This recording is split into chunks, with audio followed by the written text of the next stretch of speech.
Welcome back to a new video. So today we're going to be starting off a new project. So this is my Volvo Xc90.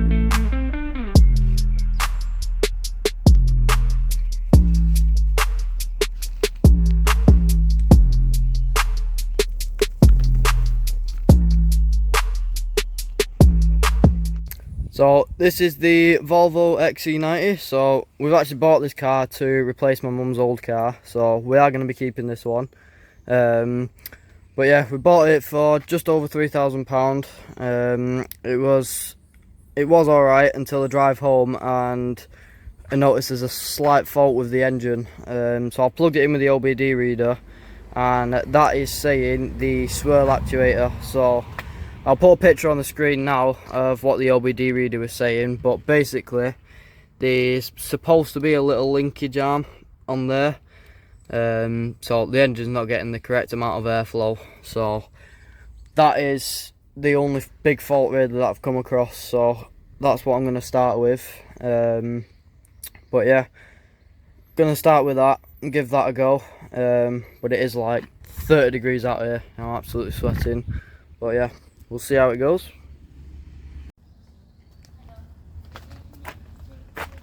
So, done a bit of research with the swirl actuator, and I found this kit from X8R. It's basically like a delete kit, so we're going to see how that goes. Hopefully it resolves the issue, but let's get cracking with that.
So I'm just struggling at the minute to get the injectors out. I've managed to get one out, but the other four seem to be really stuck in there. So at the minute I've just got some grips on it and literally just trying to brute force it out.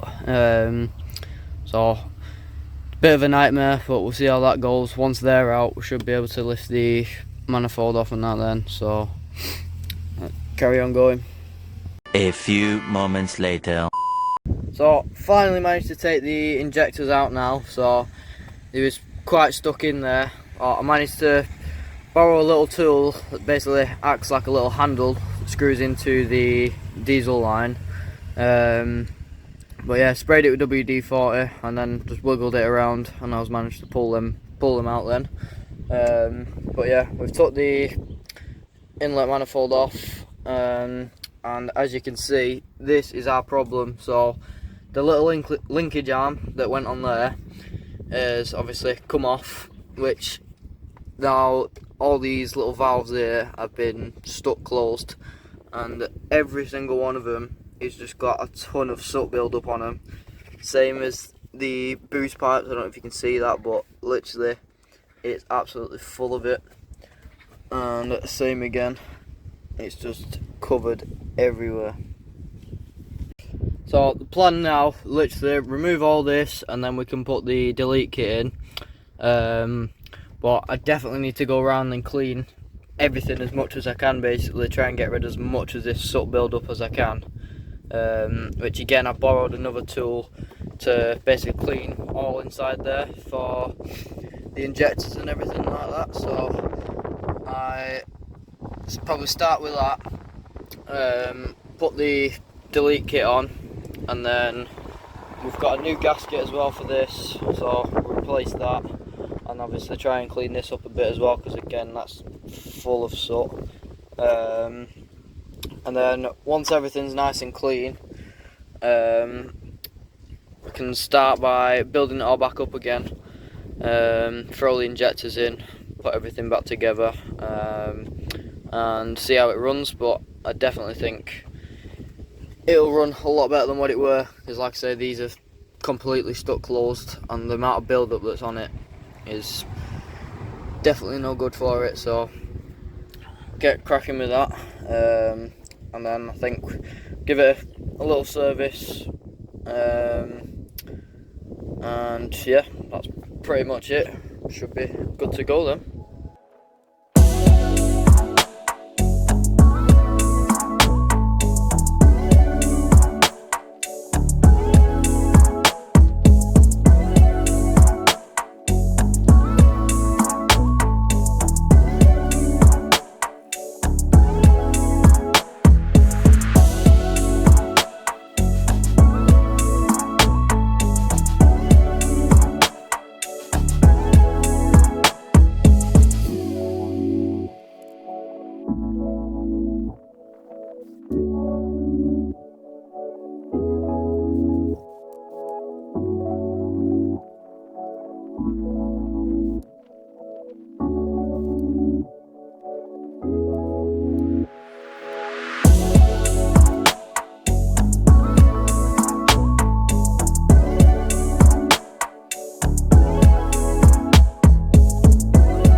So I've just finished cleaning it all now as best I can, so it's definitely a lot better than what it was. I'm just going to go and get the injectors cleaned up. So once they're all cleaned up, we can throw in the delete kit, and then it's basically just a case of building it all back up and seeing how it runs, and then go from there basically. But yeah, go and get the injectors cleaned up, go from there. So I've just noticed as well, I don't know if you can see, but the copper washer in cylinder 1 and 2 is still in there, so I need to try and pick that out somehow. But yeah, I need to get that out before I can do anything else. So I'm going to try and get in with a screwdriver or a little pick tool or something. So as you can see, got them out now. Literally just tapped a screwdriver through it and it comes straight out. So we can move on now. I've also just finished cleaning off the injectors as well, so they're ready to go back in. I just need to replace the copper washer at the bottom, and they're good to go in. But for now, I'm going to get started with the delete kit for the swirl actuator.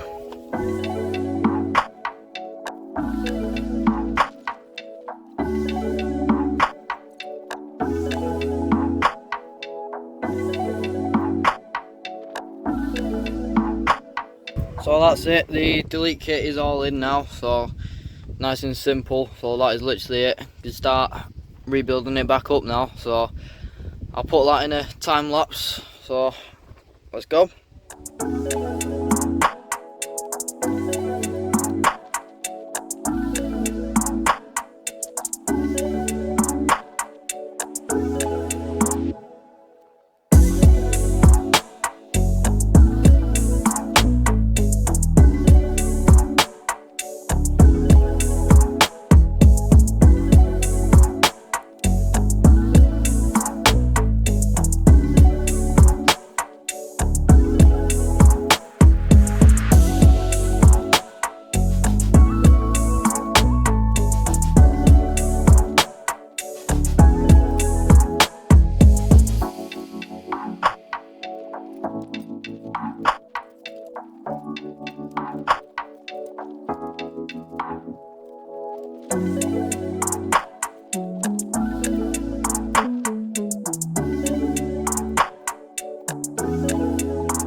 So that is it, all back together now. So I'm just gonna quickly run it up to temperature, make sure everything's okay, and then we're gonna take it for a little drive, see how it runs, and then I've got some cat cleaning that I want to throw in it, and then we can move on to service and everything then. So I've got the car all running as it should now. Originally when I put it all back together, I wasn't too happy with the way it was running, so I thought the injectors weren't working as they should, so I've ended up getting them all cleaned and everything. So it is all back up and running now. But yeah, everything works fine. So I'm now going to move on to the service. So I'm going to drop the oil, and I'm going to do the coolant as well because it's very low and it doesn't look the best. But yeah, we can get cracking with the service now.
So that is it, service is all done now, so it's good to go. But yeah, that's it for this video. If you've enjoyed, make sure you like and subscribe. But thanks for watching.